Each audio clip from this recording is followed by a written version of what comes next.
Jai everyone, I am Cadet Rishika Goyal and today we will be studying about Mohandas Karamchand Gandhi, the second leader that we will be talking about. So, जैसे हमने बाल गंगाधर तिलक के बारे में पढ़ा था, अब गांधी जी की भी लाइफ के बारे में हम पढ़ेंगे। तो गांधी जी कब बॉर्न हुए थे?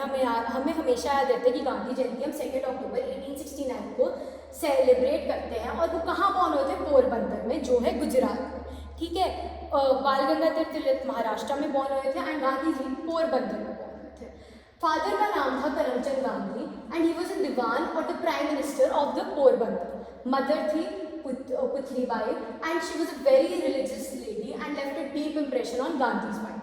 Gandhi was quite a mediocre student and he was excessively shy and timid.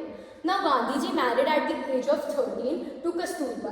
Now, he denounced the custom of child marriage and termed it as a cruel practice because he was in it and he experienced it. Now later he joined the Samaldas College in Bhavnagar. This is his early life. Now we will be studying further. तो गांधी जी ने cell किया England की तरफ 4 सितंबर 1888 में और उन्होंने complete करी अपनी लॉ डिग्री 1891 में। फिर उसके बाद गांधी जी ने अपनी सारी पढ़ाई कर दी। अब वो जाते हैं साउथ अफ्रीका 1893 में। साउथ अफ्रीका में गांधी जी की ट्रांसफॉर्मेशन हुई मोहनदास से टू महात्मा। अब during his stay in South Africa life में बहुत ज़्यादा चेंजेस आए and he develop most of his political ideas.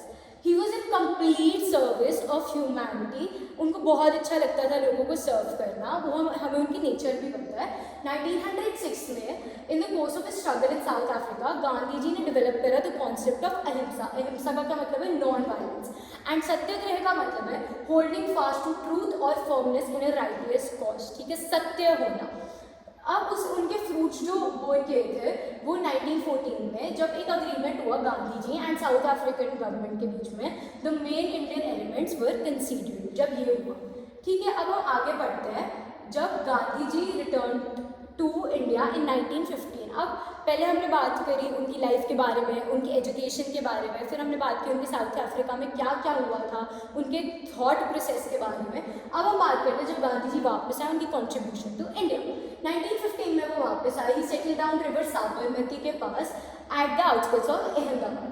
अब उन्होंने एक आश्रम ढूंढा कॉल्ड सत्याग्रह आश्रम। इन 1921 उन्होंने बोला भाई हम नॉन कॉपरेशन मूवमेंट चलाएंगे against the ill of British. मतलब हम उनके साथ बिल्कुल कॉपरेट नहीं करेंगे, जो ब्रिटिश गुड्स आ रहे हैं उनको बर्न करेंगे, हम अपने गुड्स बनाएंगे। उन्होंने अपलिफ्ट किया खादी को। ठीक है, गांधी जी की वजह से बहुत सारे इंडियंस ने टाइटल्स और ऑनर्स हटा दिए जो ब्रिटिशर्स ने दिए थे उनको। लॉयर्स ने प्रैक्टिस छोड़ दी, स्टूडेंट्स ने कॉलेजेस छोड़ दिए एंड इस टाइम पे विमेन की बहुत ज़्यादा इम्पोर्टेंस आई थी। वो बहुत ज़्यादा स्ट्रगल कर रही थी, वो भी इन कैंपेन्स का पार्ट बन रही थी। नाउ जो नॉन कॉपरेशन मूवमेंट है उसने हिला दिया पूरी ब्रिटिश गवर्नमेंट को, but movement ended in anti climax in February 1922 जब एक मॉब वायलेंस हुआ चौरी चौरा में, जिसकी वजह से गांधी जी बहुत ज़्यादा डेविस्टेटेड थे और उन्होंने मना कर दिया कि हम नहीं करेंगे आगे नॉन कॉपरेशन। और इसकी वजह से उन्होंने 5 डेज़ का फास्ट रखा ताकि वो अंडू कर पाए वो जो सारा क्राइम कमिट हुआ था। ठीक है, उसके बाद गांधी जी को 6 ईयर्स की इम्प्रिजनमेंट हो गई, बट 1924 में ऑन मेडिकल ग्राउंड्स उनको रिलीज कर दिया गया। तो पूरा इंसिडेंट हम पढ़ रहे हैं उनकी नॉन कॉपरेशन के बारे में। अब हम बात करते हैं सेकेंड वर्ल्ड वॉर की। सेकेंड वर्ल्ड वॉर हो गई इन 1939। गांधी जी बहुत ज़्यादा पॉलिटिकल एरिया में एक्टिव हो गए। ठीक है, अब क्या हुआ? British government wanted India's help in the war and Congress in return wanted a clear cut promise of independence. Congress बोलती कि अगर हम तुम्हें वॉर में हेल्प करेंगे तुम हमें इंडिपेंडेंस दोगे। 8 अगस्त 1942 में गांधी जी ने कॉल दे दिया कि क्विट इंडिया मूवमेंट, कि ब्रिटिश इंडिया को क्विट करके जा रहे हैं। ब्रिटिश गवर्नमेंट ने एज यूजुअल को अरेस्ट कर दिया।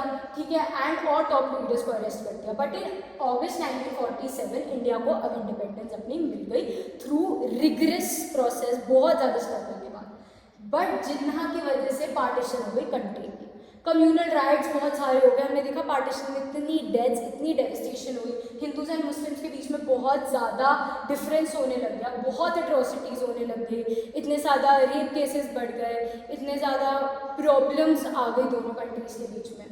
नाउ गांधी जी ने बहुत ट्राई किया कि वो यूनिटी मेंटेन कर पाए between Hindus and Muslims, but They angered some Hindu fundamentalists, and 30th January 1948 Gandhi ji को एक फंडामेंटलिस्ट नथुराम गोडसे ने किल कर दिया, शूट कर दिया while he was going for his evening prayers. Gandhi ji के लास्ट वर्ड्स क्या थे? हे Ram. He proved himself to be a true leader. तो हमने इसमें क्या पढ़ा? गांधी जी की लाइफ के बारे में, his trip to South Africa, non-cooperation movement, quit India movement, and after we gained independence, the Hindu and the Muslim partition on the basis of the communal lines. Thank you.